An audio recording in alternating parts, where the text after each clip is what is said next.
Overhead, bombers roared.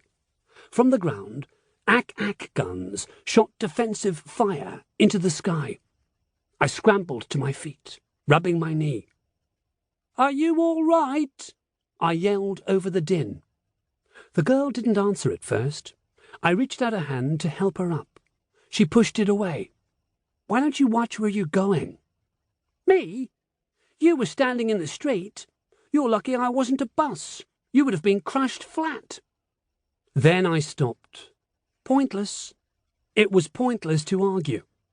I could tell from her accent that the girl was an American. The city was crawling with them. Soldiers in uniform, journalists, Navy and Army officers sporting stripes and medals, young women in crisp American Red Cross uniforms.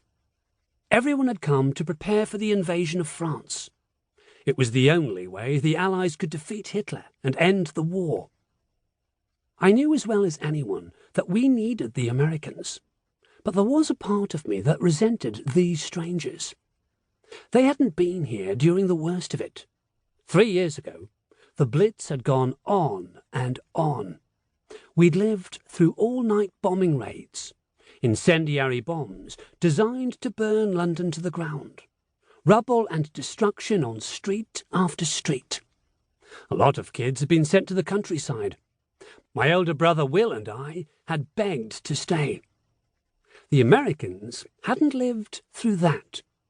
Compared to us Londoners, they seemed to burst with hope and energy. Maybe they just ate better. They had money to eat in restaurants where, so we heard, you could still get real food. They hadn't spent years waiting in long queues, ration cards in hand, to buy food that didn't taste much like food. Latecomers. Too late to change what had happened to us.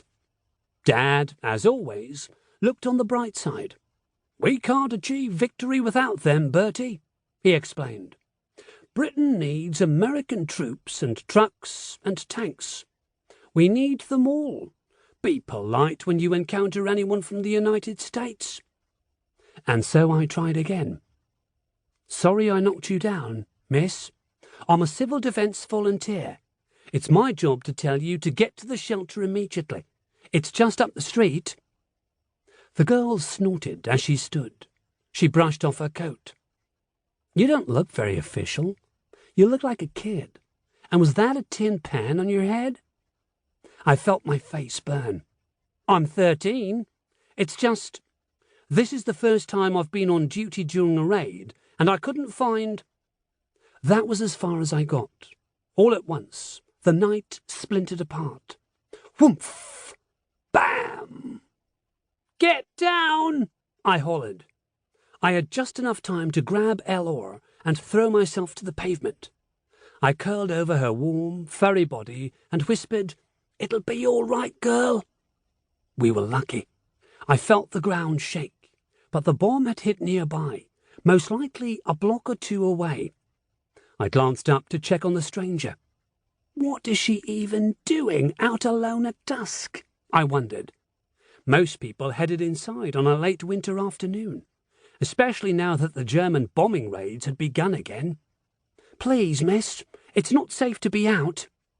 The girl shot to her feet. "I've got to go." And then she was gone, flying off down the street, her dark blue coat flapping against her thin legs. Good, I thought. Maybe the noise has scared her. Maybe she'll follow directions and get to safety.